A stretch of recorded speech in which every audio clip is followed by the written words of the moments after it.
Assalamualaikum warahmatullahi wabarakatuh.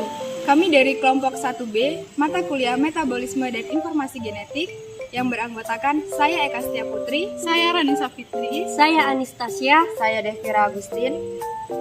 Pada video kali ini, kami akan membahas materi mengenai katabolisme asam lemak.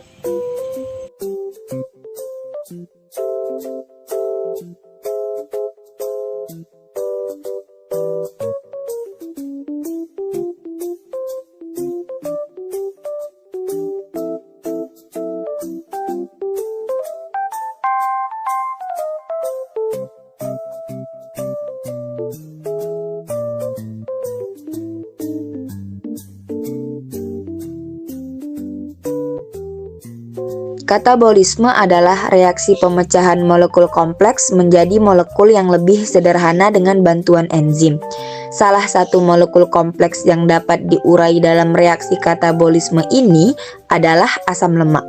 Sebelum asam lemak dioksidasi, asam lemak memiliki dua tahapan, yaitu tahapan aktivasi dan transport ke mitokondria.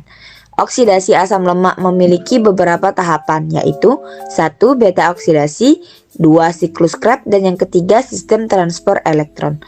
Sel memperoleh asam lemak dari 3 sumber, yaitu lemak yang dikonsumsi dalam makanan, lemak dalam sel sebagai tetesan lipid, dan lemak yang disintesis dalam satu organ untuk diekspor ke organ lain.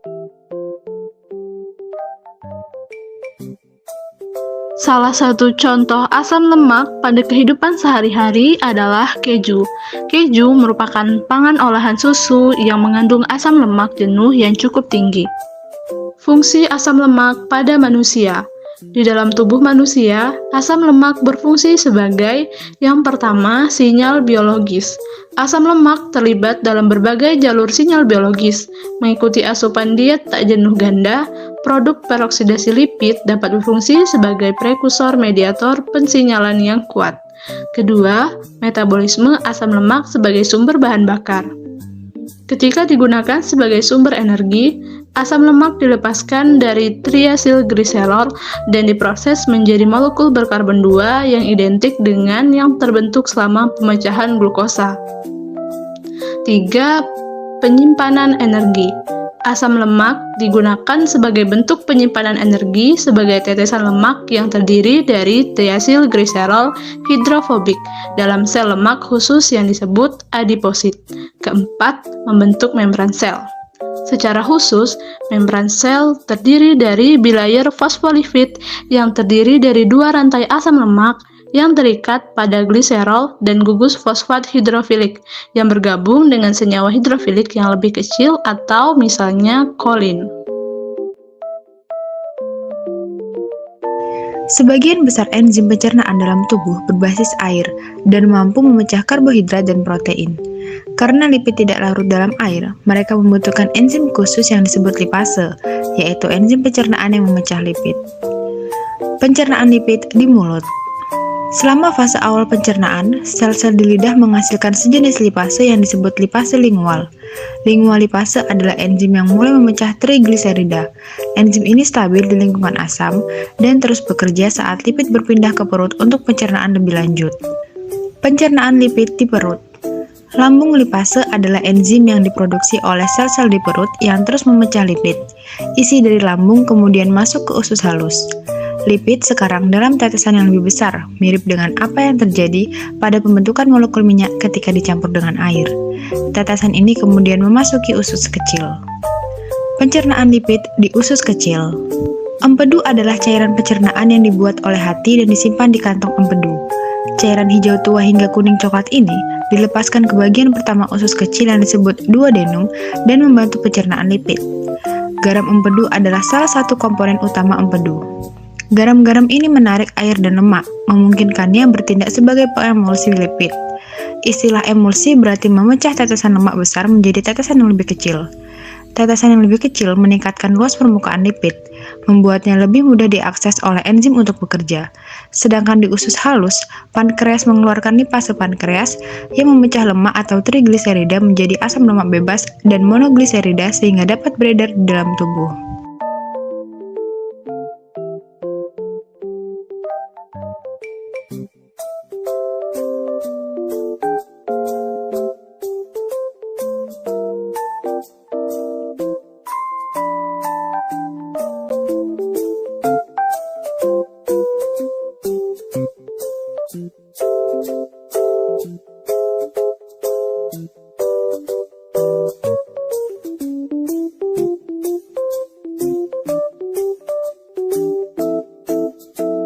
Degradasi asam lemak beta oksidasi. Degradasi asam lemak terjadi di mitokondria dalam beberapa tahap. Tahap pertama, aktivasi asam lemak di sitoplasma. Asam lemak difosforilasi dengan menggunakan satu molekul ATP dan diaktifkan dengan asetil koenzim menghasilkan asam lemak koenzim, AMP, dan pirofosfat inorganik. Tahap kedua, pengangkutan asam lemak koenzim dari sitoplasma ke mitokondria dengan bantuan molekul pembawa sarnitin yang terdapat dalam membran mitokondria. Tahap ketiga yaitu reaksi beta oksidasi, berlangsung dalam 4 tahap, yaitu dehidrogenasi 1, hidratasi, dehidrogenasi 2, dan tiolasi atau tahap pemotongan. Dehidrogenasi 1 yaitu dehidrogenasi asam lemak CoA yang sudah berada di dalam mitokondrion oleh enzim asil CoA dehidrogenase menghasilkan senyawa enoil CoA. Pada reaksi ini, flavin adenin dinukleotida yang bertindak sebagai koenzim direduksi menjadi FADH2. Selanjutnya hidratasi yaitu ikatan rangkap pada enoil CoA dihidratasi menjadi 3 hidroksi asil CoA oleh enzim enoil CoA hidratase. Dehidrogenasi 2 yaitu dehidrogenasi 3 hidroksi asil CoA oleh enzim beta hidroksi asil CoA dehidrogenase dengan NAD+ sebagai koenzimnya menjadi beta ketoasil CoA.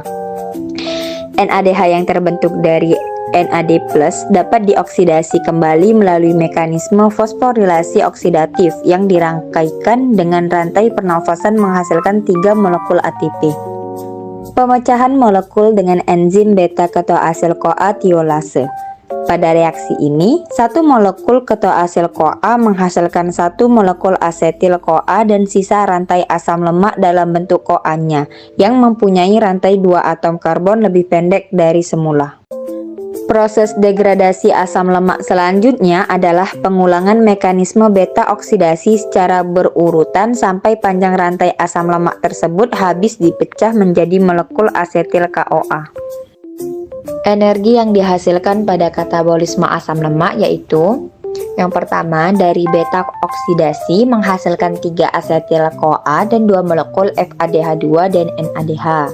Selanjutnya 3 asetil CO2 yang masuk ke respirasi sel menghasilkan 3 ATP, 9 NADH, dan 3 FADH2.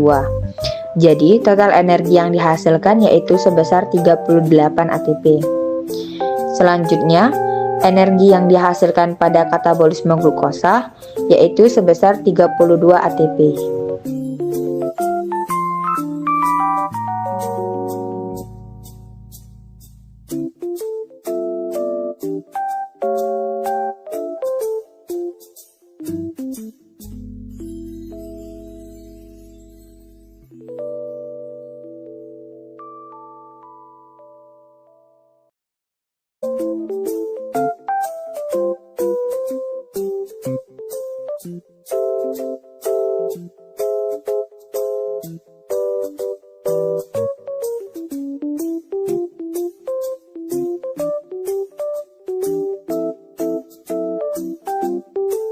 Demikian video dari kelompok kami, semoga bermanfaat. Kami akhiri.